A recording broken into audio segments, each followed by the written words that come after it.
Hey everybody, just me again, Wade.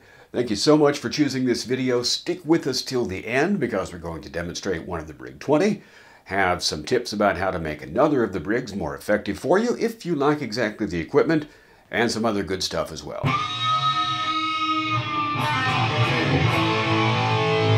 One more time, thank you for choosing this video out of the literally millions you could have chosen. I really appreciate it. Thank you. And of course, if you want the real deal, you can go to SmartTraining 365 and get instruction there from Doug and Mo and other people who actually know what they're doing. You can go to Doug's website and buy access to his personal workout videos, you know, buy the book, that kind of thing. All right, our first BRIG demonstration today, the one-arm cable curl. Now, I don't do it exactly like Doug did, simply because Doug preferred to do the alternating one-arm cable curl. And my cable machine doesn't have arms that adjust horizontally to let me do that, so I just do one arm at a time, but I think it probably works. So today we're looking at Doug's suggestion for how to do the one-arm cable curl. One-arm cable curl, you say? Easy. What could be weird about that? I'm glad you asked.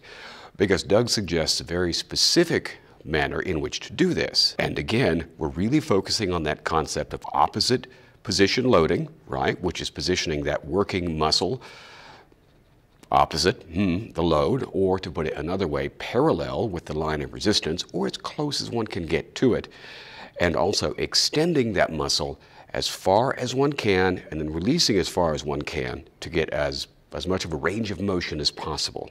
Okay, so I've got my warm-up weight here, and notice where I have the pulley. It's way down there.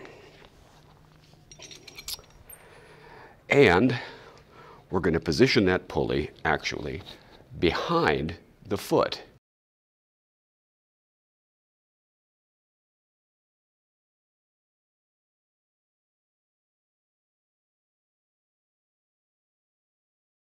Now notice what this does. It pulls our arm backwards just a little bit. So we have, you know, the bicep fairly parallel with that line of resistance, right? And also, having that pulley behind the foot almost forces us to straighten out the arm as much as we can on the release. Something else to try when you're doing this, and this is really difficult, unexpectedly difficult. Keep that elbow pinned to your side. Try not to let your elbow drift up and back and so forth. And especially when you get up to your working weights and you get tired on those last few reps, that does get difficult. But anywho, so we've got our pulley behind our foot, and when I do this, I actually position that pulley so it's partly behind my leg, not just in terms of one axis, but also the other. That's because my elbows are kind of messed up, and I find that if I'm pulling out just a little bit, it does not hurt my elbows as much. Now, this isn't a thing of Doug's. This is just, if you're looking at how I do it and going, hey, that's kind of weird, that's why. Okay, so pulley behind the foot, trying to keep our bicep motionless, keep that elbow pinned, right? All the way up. Slow release. All the way back. All the way up. Slow release. All the way down. And again, trying really hard to keep that elbow motionless. And as on everything else, it's super easy, right? Even if you go all the way up, to go down this far and then start your next rep. I do that a lot, then have to catch myself. But yeah, don't do that, okay? All the way down and then all the way up. And that, my friends, is the one-armed cable curl. This is Freya. Freya really wants you to subscribe. Could you do that, please, for Freya? All right, let's talk sets and reps. This is something that various folks have asked in the comment section of the videos. Doug's sets and reps plan, at least that which he was following last, was he would do 4 sets. The first would be a fairly light weight. He would go with high reps, 25 to 35. Then for each subsequent set, he would increase the weight. His final set would be anywhere from 10 to 15 reps. I have tried Doug's sets and reps strategy. Maybe I didn't try it long enough. It didn't feel quite satisfying to me, so I'm not following that exactly. And maybe that's a mistake. I don't know. We shall soon see. What I am doing is either one working set with 2 long pauses in the middle of it, or I'm doing 3 working sets with 2 short rest periods. Depends on how you want to categorize it, I suppose. The consensus among people who are really into the science here is that the substantial majority of your gains, anywhere from 75 to 93%, are made from your first working set. Now, if you want more information on this, check out videos from Jeff Nippard or John Hart or Sean Nalawanji. I may have just butchered Sean's last name. I don't know him. Sean, if I messed up your name, sorry, man.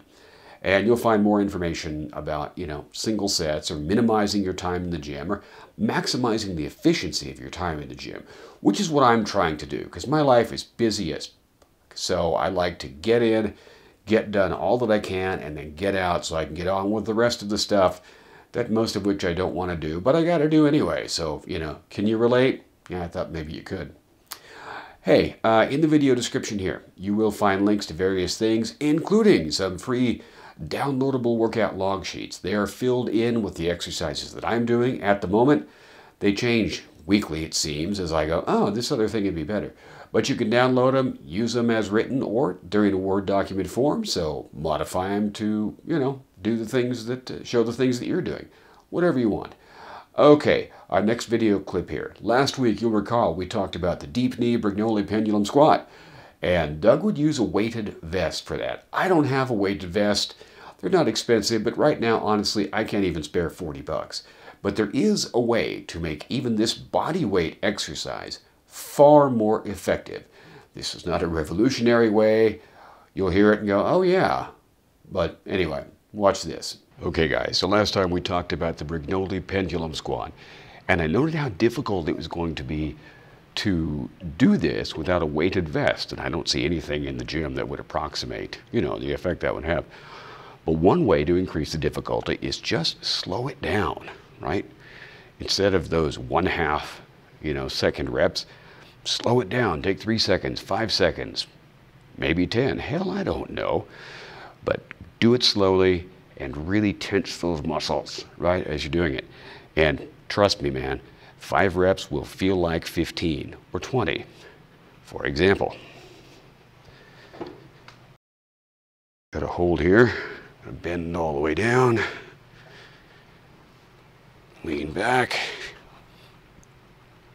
and really tense those quads as we push up.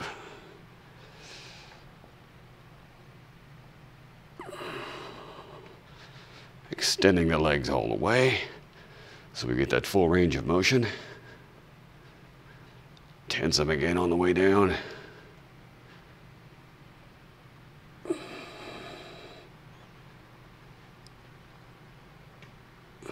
One.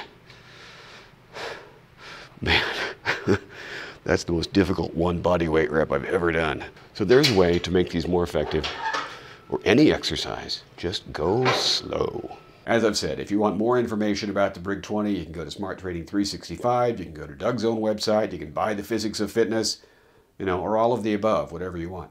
And if you really want a huge ass amount of information about bodybuilding, follow the link in this video description, go to SmartTraining 365, and you can buy the True Bodybuilding program. It's over 20 hours of instruction from Doug and other people who really know the sport and really know the industry. And it's not just exercises, it's all kinds of stuff. And if you follow the link in this video description and use the coupon code WAYNE, that's me, Wayne, you get $100 off the price of the program. As I've said before, if you can swing it, it is a good deal, and there is some good stuff in there. Okay, y'all, that's about what I have got for this week. Am I forgetting anything? Almost certainly, but I don't know what it is right now.